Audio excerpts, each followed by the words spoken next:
नमस्कार विद्यार्थी मित्रांनो, मी प्राध्यापक भाऊसाहेब पुरी, कर्मवीर स्पर्धा परीक्षा केंद्राच्या ऑनलाईन प्लॅटफॉर्मवर आपल्या सर्व विद्यार्थ्यांचं मी मनपूर्वक स्वागत करतो। आजच्या या लेक्चरमध्ये इतिहासातील अत्यंत महत्त्वाचा घटक, त्या घटकाच्या बाबतीमध्ये वारंवार आयोगाने परीक्षेत प्रश्न विचारले आहेत, त्या संदर्भात आज आपण चर्चा करणार आहोत। तो घटक किंवा त्या व्यक्तीबद्दलची माहिती ही खरं तर एका लेक्चरमध्ये मांडणं हे खूप कठीण आहे, तरी पण आपण या ठिकाणी त्यांच्या बाबतीत त्यांच्या विषयाला योग्य न्याय देण्याचा आपण प्रयत्न करूया, हरकत नाही। आजच्या लेक्चरचा विषय आहे विदा सावरकर, स्वातंत्र्यवीर विनायक दामोदर सावरकर।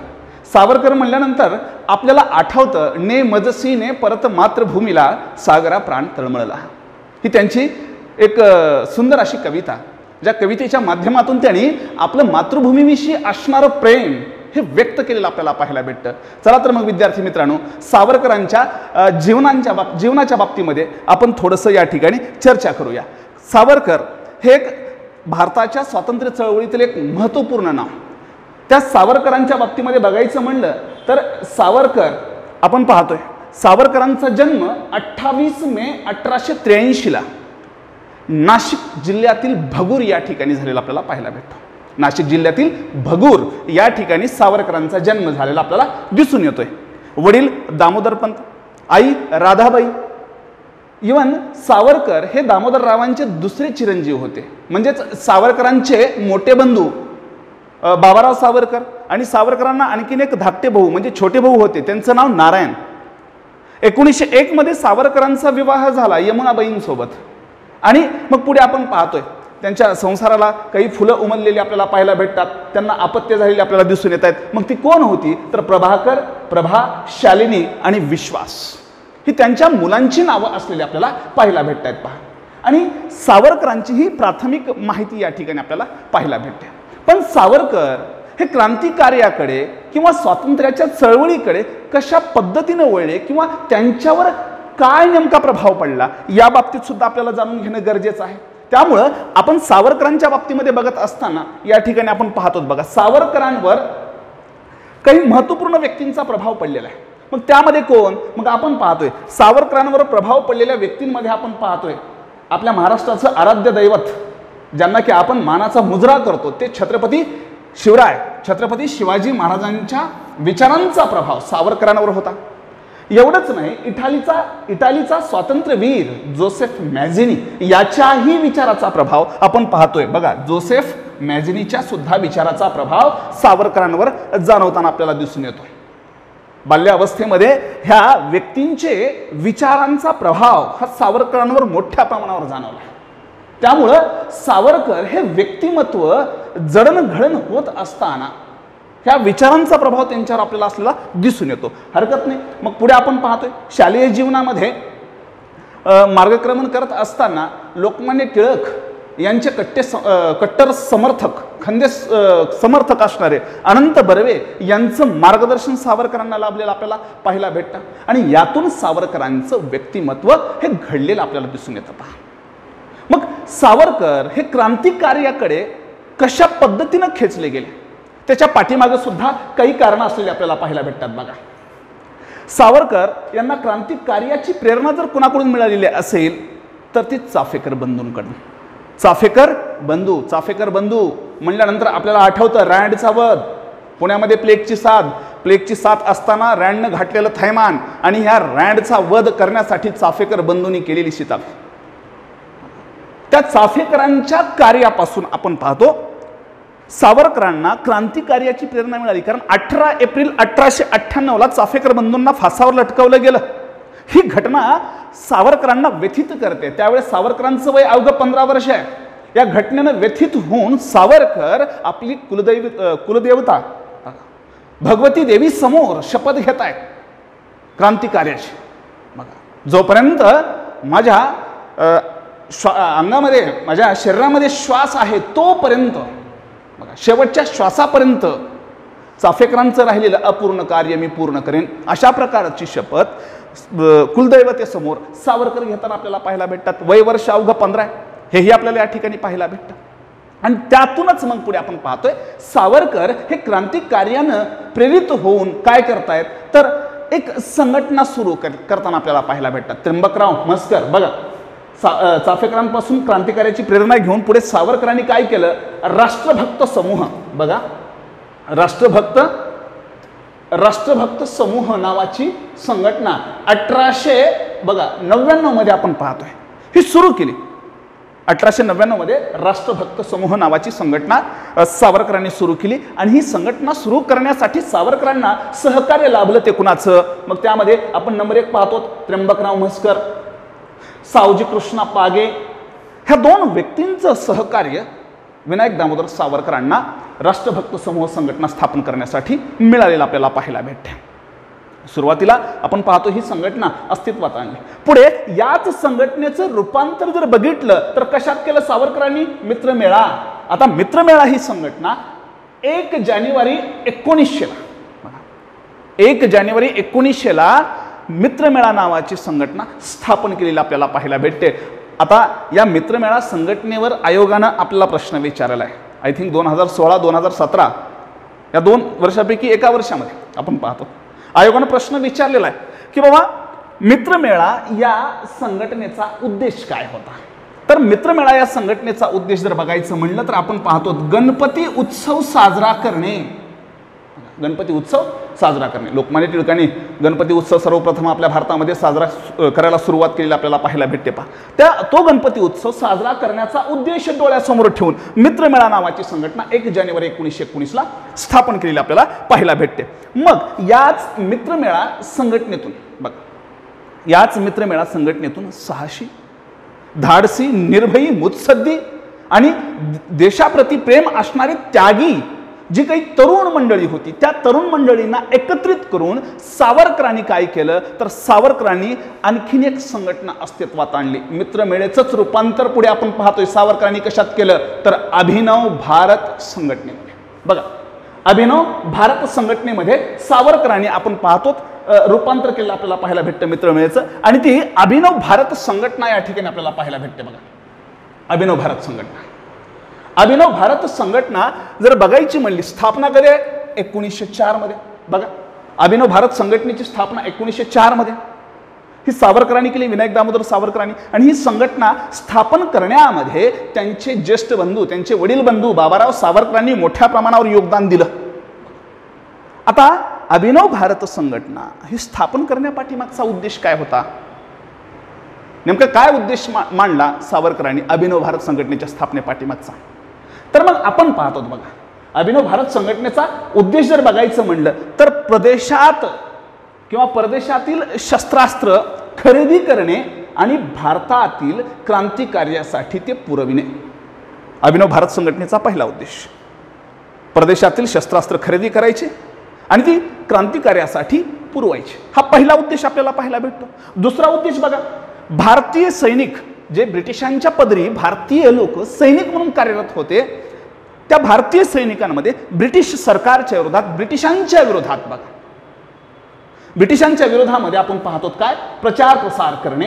बघा, प्रचार प्रसार करणे ही दुसरा उद्देश पाहतो.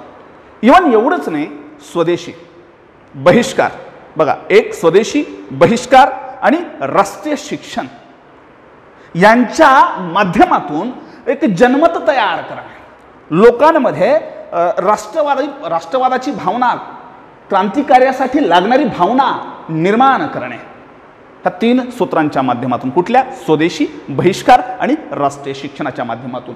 चौथा उद्देश या ठिकाणी आपण पाहतोय क्रांतीसाठी योग्य संधीची वाट बघणे. क्रांतीसाठी योग्य संधीची वाट पाहणे आणि सशस्त्र क्रांती घडवून आणणे अशा प्रकारचा उद्देश डोळ्यासमोर ठेवून ही अभिनव भारत नावाची संघटना सावरकरांनी स्थापन केलेली आपल्याला पाहायला भेटते. पहा, इव्हन एवढंच नाही, केवळ संघटना स्थापन केली काम संपलं एवढंच नाही, तर अभिनव भारत संघटनेमध्ये जे कोणी लोक सदस्य बनतील त्या सदस्यांना दांडपट्टा चालवण्याचं प्रशिक्षण सुद्धा देण्यात येऊ लागलं. आणि हे प्रशिक्षण देण्यासाठी आपण पाहतोय लष्करातील सेवानिवृत्त व्यक्ती इस्माईल भाई यांच्या नेतृत्वाखाली हे दांडपट्ट्यांचं प्रशिक्षण अभिनव भारत संघटनेच्या कार्यकर्त्यांना, सदस्यांना देण्यात येऊ लागलेलं आपल्याला पाहायला भेटतं. हरकत एवढंच नाही तर पुढे आणखीन एक महत्त्वपूर्ण मुद्दा आपल्याला पाहायला भेटतो, जो की परीक्षेच्या दृष्टिकोनातून आपल्याला दिसून येतो. पहा, कदाचित आयोग प्रश्न सुद्धा विचारू शकेल की बाबा अभिनव भारत संघटनेची बैठक कोणत्या वारी होत होती. बघा, अभिनव भारत संघटनेची बैठक दर शुक्रवारी या ठिकाणी पार पडली जायची आणि त्या बैठकीमध्ये शिवप्रतिमेची पूजा केली जायची, शिवाची आरती या ठिकाणी गायली जायची आणि मगच बैठकीला काय व्हायचं, सुरुवात व्हायची. हेही आपल्याला या ठिकाणी पाहायला भेटतं. पहा, त्यामुळं ही अभिनव भारत संघटना सावरकरांनी कार्यासाठी स्थापन केलेली आपल्याला पाहायला भेटते. पुढे चलूया थोडंसं. बघा, अभिनव भारत संघटनेच्या क्रांतिकार्यासाठी आता जी काही शस्त्रास्त्र लागणार होती, मग ती शस्त्रास्त्र मिळवण्याचं काम आपण पाहतोय कलकत्त्यातून केलं.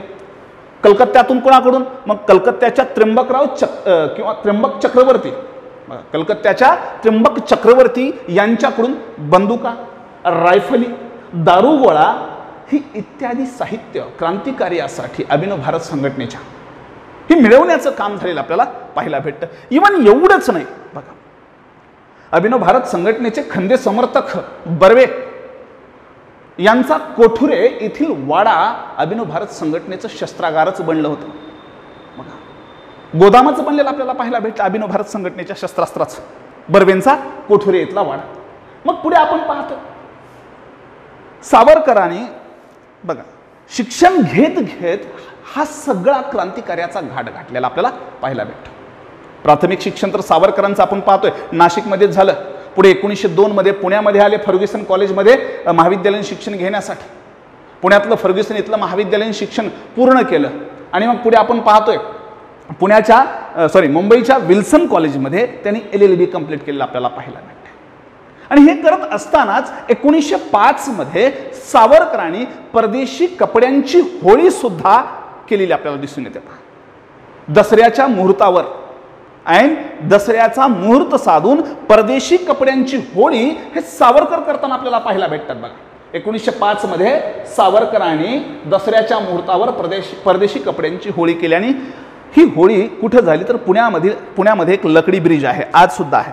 त्या लकडी ब्रिजच्या बाजूला जंगल होतं मोठं, त्या जंगलापाशी आपण पाहतोय परदेशी कपड्यांची होळी तिथं साजरी केलेली आपल्याला दिसून येते. आणि त्या कार्यक्रमाला लोकमान्य टिळक आणि परांजपे सुद्धा या ठिकाणी उपस्थित होते. लोकमान्य टिळक आणि परांजपे या दोघांनी या कार्यक्रमाला संबोधित सुद्धा केलेलं आपल्याला दिसून येतं. पहा, पुढे चलतो थोडंसं. 1906 ला बघा सावरकर या ठिकाणी लंडनला किंवा इंग्लंडमध्ये बॅरिस्टर होण्यासाठी प्रयत्न करतायत, परंतु परिस्थिती म्हणावी तशी या ठिकाणी बेताचीच आहे, हालाकीची परिस्थिती आहे. मग एवढा सगळा खर्च तिथे जाऊन उचलायचं म्हणजे क्रांतिकार्यासाठी लागणारी रसद तर आता या ठिकाणी बंद पडेल.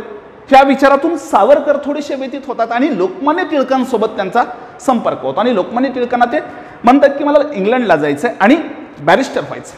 त्यावेळेस मात्र आपण पाहतोय लोकमान्य टिळकांनी 1905 ला श्यामजी कृष्ण वर्मा यांनी इंग्लंडमध्ये लंडन या ठिकाणी इंडिया हाऊस नावाचं एक संस्था स्थापन केली आपल्याला पाहायला भेटते, किंवा एक हॉस्टेल भारतीय विद्यार्थ्यांसाठी स्थापन केलं. आणि त्या इंडिया हाऊसच्या माध्यमातून श्यामजी कृष्ण वर्मा भारतातील विद्यार्थ्यांना छत्रपती शिवाजी महाराज यांच्या नावाने शिष्यवृत्ती देऊ करतायत. जे भारतातील विद्यार्थी उच्च विद्या घेण्यासाठी इंग्लंडला येऊ पाहतायत, लंडनमध्ये येऊ पाहतायत, अशा विद्यार्थ्यांची गैरसोय झाली नाही पाहिजे, त्यांची सोय झाली पाहिजे, त्यांना राहण्यासाठी सोय झाली पाहिजे, या उद्देशानं श्यामजी कृष्ण वर्मांनी आपण पाहतोय इंडिया हाऊस स्थापन केलं. बघा, इंडिया हाऊस या ठिकाणी मी तुम्हाला दाखवतो. बघा, हे इंडिया हाऊस श्यामजी कृष्ण वर्मांनी या ठिकाणी स्थापन केलेलं आपल्याला दिसून येते. हे इंडिया हाऊस लंडनमध्ये श्यामजी कृष्ण वर्मांनी स्थापन केलेलं आपल्याला पाहायला भेटतं. हरकत. बघा, मग 1906 ला लोकमान्य टिळकांनी श्यामजी कृष्ण वर्मांना पत्र पाठवून शिफारस केली की तुम्ही तुमच्या इंडिया हाऊसची शिवाजी नावाची जी काही शिष्यवृत्ती आहे ती सावरकरांना द्या.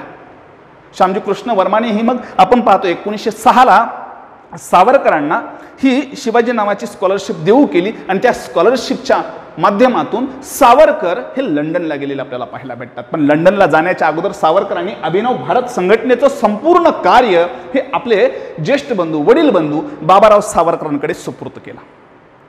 मग सावरकर लंडनला गेले आणि लंडनला गेल्यानंतर मग आपण पाहतोय सावरकर लंडनला गेल्यानंतर या लंडनमधल्या इंडिया हाऊसमध्ये सावरकरांच्या गाठीभेटी तिथं असणाऱ्या अनेक क्रांतिकारी विचारांच्या लोकांसोबत झालेली आपल्याला पाहायला भेटतं. मग कोण कोण होतं बघा.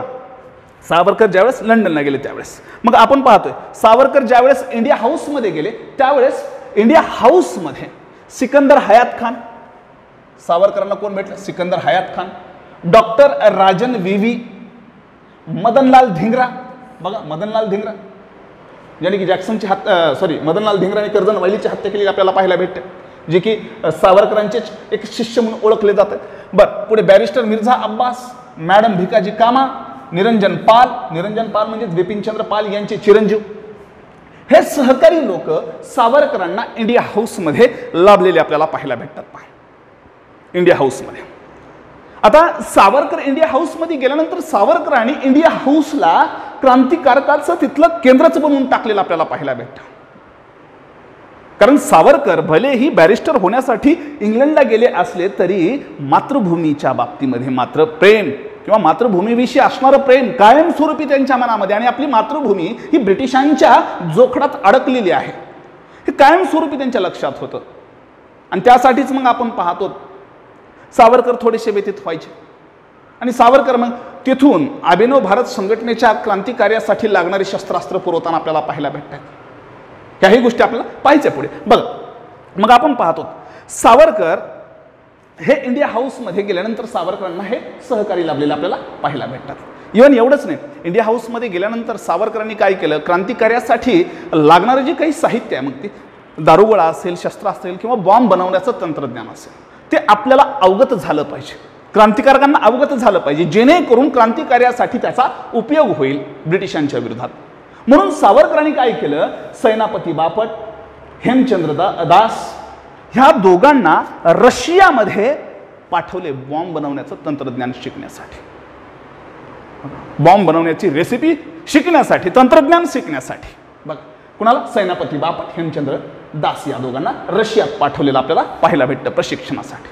पुढे आपण पाहतो 1907ची घटना.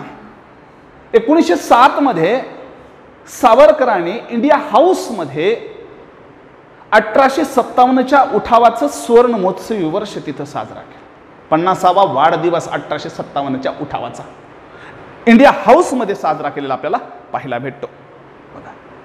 आणि एक महत्त्वपूर्ण लढा भारताच्या इतिहासातला म्हणून त्याचं नावलौकिक या ठिकाणी सावरकरांनी केला. 1907 मध्ये सावरकरांनी काय केलं तर आपण पाहतो 1857चं स्वातंत्र्य समर नावाचं पुस्तक या ठिकाणी लिखाण करण्याचं सुद्धा काम केलेलं आपल्याला पाहायला भेटतं. लिखाण केलं आणि ते पुढे छापण्यासाठी सोलापूरला स्वराज्य प्रेसच्या मालकाकडे पाठवलं, परंतु इंग्रजांनी त्या स्वराज्य प्रेसवर धाड टाकली. त्या धाडीमध्येच आपण पाहतो सावरकरांचं हे पुस्तक थोडंसं घाळ झालं. पुन्हा सावरकरांनी ते लिहिलेलं आपल्याला पाहायला भेटतं, हरकत नाही. पण हे 1857चं स्वातंत्र्य समर नावाचं पुस्तक 1907 मध्ये सावरकरांनी तिथं इंडिया हाऊसमध्ये बसून लिहिलेलं आपल्याला पाहायला भेटतं. तर का? कारण 1907 मध्ये 1857च्या उठावाला 50 वर्ष ही पूर्ण होणार होती. इव्हन एवढंच नाही, इंडिया हाऊसमध्ये बसूनच सावरकरांनी काय केलं तर इटालीचा स्वातंत्र्यवीर जोसेफ मॅझेनी याचं चरित्र मराठीमध्ये लिखाण करण्याचं काम सुद्धा केलेलं आपल्याला पाहायला भेटतं. बघा, इटालीचा स्वातंत्र्यवीर जोसेफ मॅझेनी याचं चरित्र मराठीत लिहिण्याचं काम केलेलं आपल्याला पाहायला भेटतं. हे कुठं बसून केलं? हे इंडिया हाऊसमध्ये. म्हणजे इंडिया हाऊस एक आता सावरकरांचं क्रांतिकार्याचं एक केंद्र, प्रमुख केंद्र बनलेलं आपल्याला पाहायला भेटतं. आणि हे इंडिया हाऊस या ठिकाणी आपल्याला पाहायला भेटते. हरकत नाही, पुढे जाऊया. सावरकरांनीच आणखीन एक गोष्ट केलेली आपल्याला पाहायला भेटते. बघा, आपल्याला आठवतं मादाम भिकाजी कामा यांनी जर्मनीतील स्टुअर्टगार्ड येथील सामाजिक परिषदेमध्ये भारताचा ध्वज फडकावलेला आपल्याला पाहायला भेटतो. ह्या कार्यासाठी सुद्धा मादाम भिकाजी कामाला बघा 18 ऑगस्ट 1907 रोजी जर्मनीतील स्टुअर्टगार्ड येथील समाजवादी परिषदेत मॅडम भिकाजी कामाला कुणी पाठवलं असेल तर सावरकरांनी पाठवलेलं होतं. आणि या समाजवादी परिषदेमध्ये मॅडम भिकाजी कामानी भारताचा ध्वज फडकवला. यावर सुद्धा आयोगानं प्रश्न विचारलेला आहे. मग तो झेंडा कोणता होता? मग आपण पाहतो तो झेंडा इथं दिसतोय आपल्याला. त्यावर आपण पाहतोय 8 कमळ आहेत. आणि सूर्यचंद्र ही असलेली आपल्याला पाहायला भेटतात.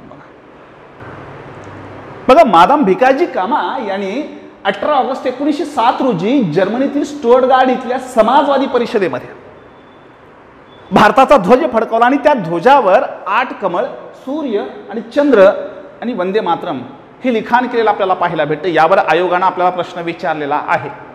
ही कुठं भरली होती परिषद? जर्मनीमध्ये, स्टुटगार्ट या ठिकाणी. हरकत नाही, पुढे जातो थोडंसं.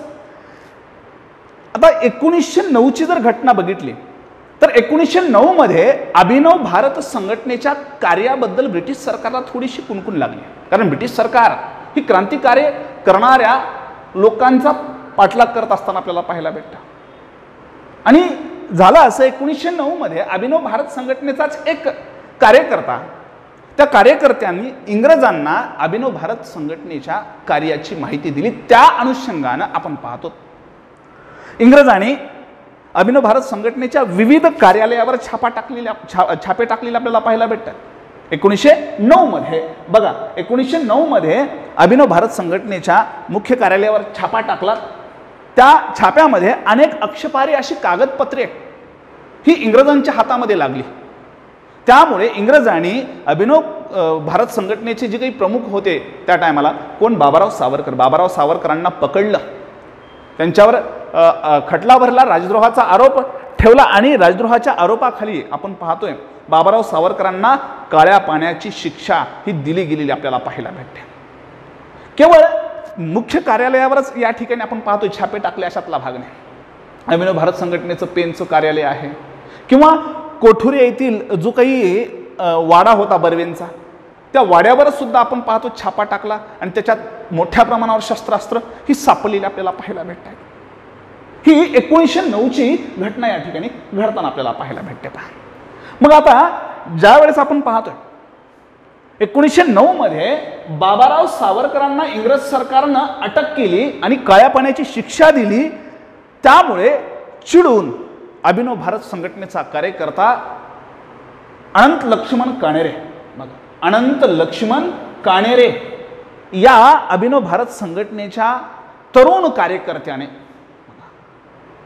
नाशिकचा कलेक्टर जॅक्सन, बघा नाशिकचा कलेक्टर जॅक्सन याला गोळ्या घालून ठार केलेला आपल्याला पाहायला भेटतं. कशासाठी? तर अभिनव भारत संघटनेचे सर्वेसर्वा बाबाराव सावरकर यांना काळ्या पाण्याची शिक्षा इंग्रज सरकार ठोठावतंय म्हणून या ठिकाणी आपण पाहतोय अनंत लक्ष्मण काणेरेंनी 21 डिसेंबर 1909 रोजी नाशिकचा कलेक्टर जॅक्सनची गोळ्या घालून हत्या केलेली आपल्याला पाहायला भेटते. कुठं केली? तर जॅक्सन हा नाशिकमध्ये आपण पाहतोय विजयानंद थिएटरमध्ये किर्लोस्कर मंडळीच्या शारदा नाटकाचा प्रयोग पाहण्यासाठी तिथं प्रमुख अतिथी म्हणून येणार होता. आणि तो ज्या वेळेस विजयानंद थिएटरमध्ये प्रवेश करतो त्यावेळेस अनंत लक्ष्मण काणेरेंनी समोरासमोर येऊन जॅक्सनला गोळ्या झालेल्या आपल्याला पाहायला भेटतात. पुढे अनंत लक्ष्मण काणेरेला अटक केली, अटक करून त्यांना फासावर लटकवलं. पण आता हा मुद्दा उपस्थित होतो की अनंत लक्ष्मण काणेरेकडे पिस्टल आलं कुठून? अभिनव भारत संघटनेकडूनच. सावरकर, विदा सावरकर, विनायक दामोदर सावरकर इंडिया हाऊसमध्ये असताना त्यांनी काय केलं, काही ब्राऊन बेस बंदुका, फ्रान्समधील काही ब्राऊन बेस बंदुका ज्या आहेत त्या इंडिया हाऊसचा कुक याच्या माध्यमातून भारतात पाठवलेल्या आपल्याला पाहायला भेटतात. इंडिया हाऊसच्या जो काही कुक आहे त्या कुकच्या माध्यमातून आपण पाहतोय भारतामध्ये पाठवल्या. त्या विम भटकडे सुपूर्त करण्यासाठी सांगितल्या, परंतु विम भटवर या ठिकाणी आपण पाहतो काय इंग्रज सरकार पाळत ठेवत होतं म्हणून त्या बंदुका त्या आपण पाहतोय स्वयंपाक्याने इंडिया हाऊसच्या कुठं दिल्या तर त्या पाटणकरांकडे दिल्या. आणि त्या पाटणकरांकडून अनंत लक्ष्मण काणेरेंनी 150 रुपयाला एक पिस्टल विकत घेतलं आणि त्या पिस्टलाच्या माध्यमातून आपण पाहतोय कुणाची हत्या केली. 21 डिसेंबर 1909 रोजी नाशिकचा कलेक्टर जॅक्सन याची हत्या केली आपल्याला पाहायला भेटते. ज्या वेळेस जॅक्सनच्या खुनाची शोध मोहीम सुरू झाली त्यावेळेस अनंत लक्ष्मण काणेरेला तर सहज पकडलेलं आपल्याला पाहायला भेटतं, समोरासमोर पकडलं आणि ती जी बंदूक सापडली त्या बंदुकीच्या आधारे मग आपण पाहतोय ब्रिटिश सरकार शोध मोहीम पुढे नेताना या खुनामध्ये विनायक दामोदर सावरकरांचा हात असल्याचं निष्पन्न होताना दिसून येत आहे. कारण ही हत्या घडून आणण्यासाठी किंवा जॅक्सनचा वध करण्यासाठी जी काही बंदूक वापरली गेली ती बंदूक आली कुठून? लंडनमधून. लंडनमधून कुठून? इंडिया हाऊसमधून. पाठवली कोण? विनायक दामोदर सावरकरांनी.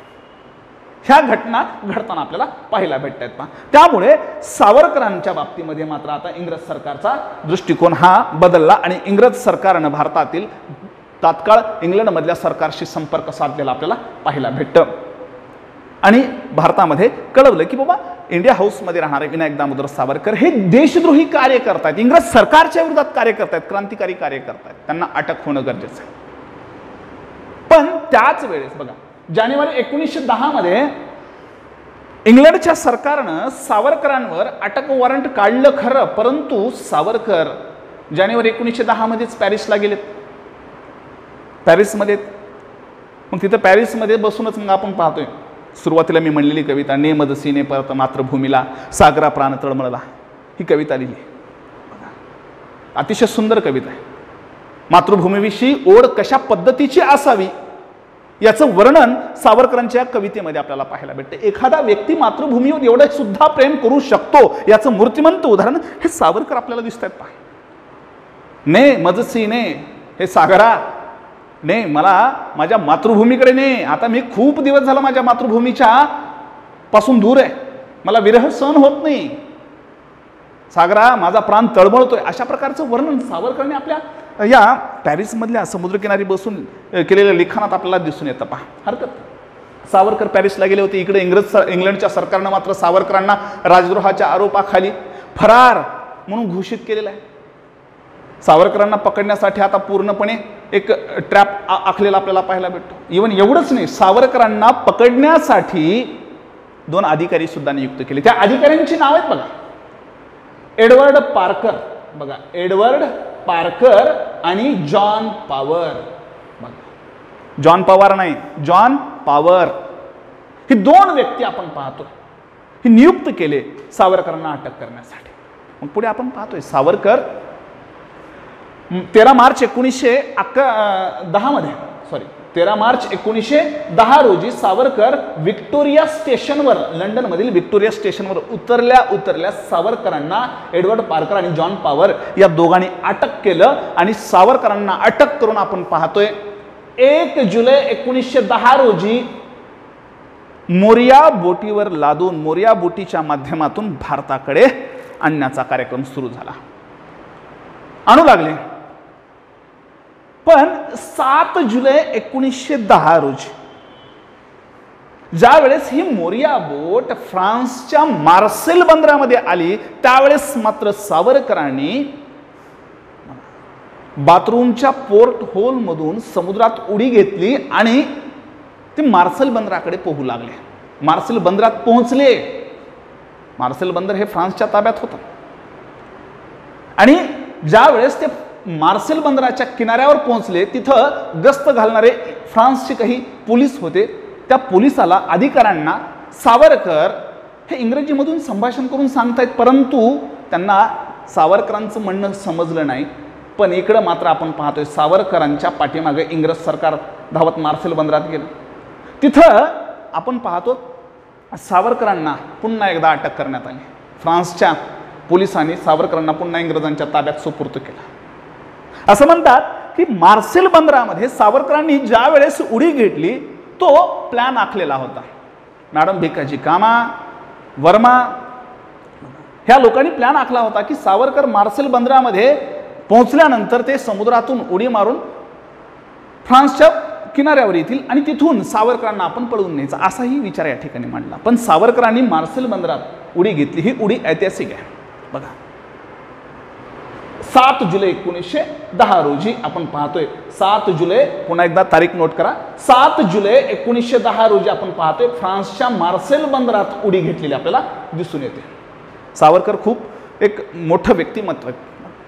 सावरकरांनी विचार केला की जर आपण फ्रान्सच्या पोलिसांच्या ताब्यात गेलो तर हा आंतरराष्ट्रीय इश्यू होऊ शकतो आणि आंतरराष्ट्रीय बघा कैद्यांची देवाणघेवाण किंवा गुन्हेगारांची देवाणघेवाण करत असताना या ठिकाणी बऱ्याचशा अटींची पूर्तता करावी लागते आणि त्या संधीचा फायदा सावरकर घेऊ इच्छित होते, म्हणून सावरकरांनी मार्सेल बंदरात उडी मारलेली आपल्याला पाहायला भेटते. पण पुन्हा सावरकर इंग्रजांच्या अटकेमध्ये सापलेले आपल्याला पाहायला भेटतात. मग सावरकरांना भारतात आणलं. सावरकरांना भारतात आणून मग सावरकरांवर आपण पाहतोय 24 डिसेंबर 1910 रोजी त्यांच्यावर खटला चालवला. कोणते न्यायाधीश होते? कोणत्या न्यायाधीशांसमोर सावरकरांवर देशद्रोहाच्या आरोपाखाली खटला चालवला? तर मग आपण पाहतोय न्यायाधीश होते बेसिल स्कॉट, न्यायमूर्ती हिटन, न्यायमूर्ती चंदावरकर असंही म्हणतात. ह्या न्यायाधीशांच्या नेतृत्वाखाली आपण पाहतो 24 डिसेंबर 1910 रोजी सावरकरांवर खटला चालला आणि सावरकरांना राजद्रोहाच्या आरोपाखाली 25 वर्षाची जन्मठेपेची शिक्षा सुनावण्यात आली. मग काळ्या पाण्याची शिक्षा सुनावण्यात आलेली आपल्याला पाहायला भेटते. पुढे आपण पाहतो सावरकरांवर दुसऱ्यांदा राजद्रोहाचा आरोप ठेवण्यात आला आणि दुसऱ्यांदा सावरकरांवर खटला चालवण्यात आला 30 जानेवारी 1911 रोजी. 30 जानेवारी 1911 रोजी सावरकरांवर पुन्हा एकदा खटला चालवण्यात आलेला आपल्याला पाहायला भेटतो दुसऱ्यांदा.